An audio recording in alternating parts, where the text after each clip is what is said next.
But Palestinians have no illusions whatsoever that justice will shine on us from The Hague or from the UN head office in Geneva or New York.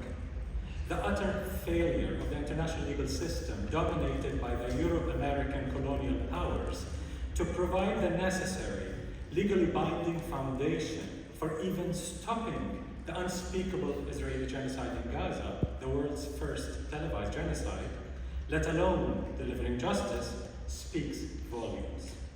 We have international law on our side.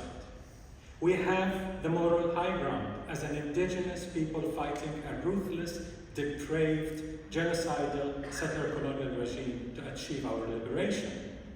Ethics and the law are necessary in our and in every other liberation struggle, but they are never sufficient. To dismantle a system of oppression, the oppressed invariably need power as well. People power, grassroots power, intersectional coalition power, solidarity power, media power, among other forms.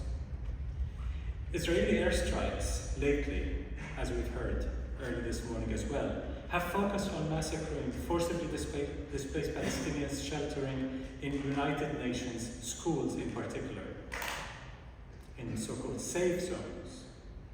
The UN Special Rapporteur on the Right to Food has said, quote, "Every Palestinian in Gaza is now facing famine because of Israel's intentional and targeted starvation campaign.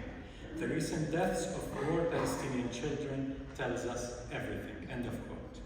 These are all symptoms of Israel's genocide against 2.3 million Palestinians in the occupied and besieged Gaza Strip.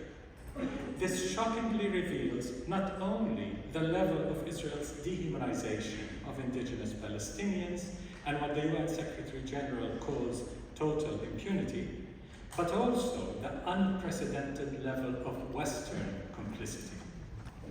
By perpetrating the world's first televised genocide, Israel is experimenting with a new paradigm of might makes right.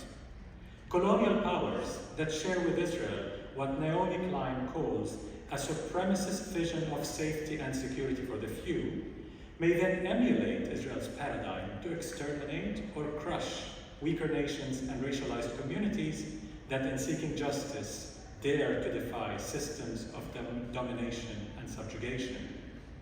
Since oppression is the root cause of violence, those of us who sincerely care about ending all violence must act to end oppression.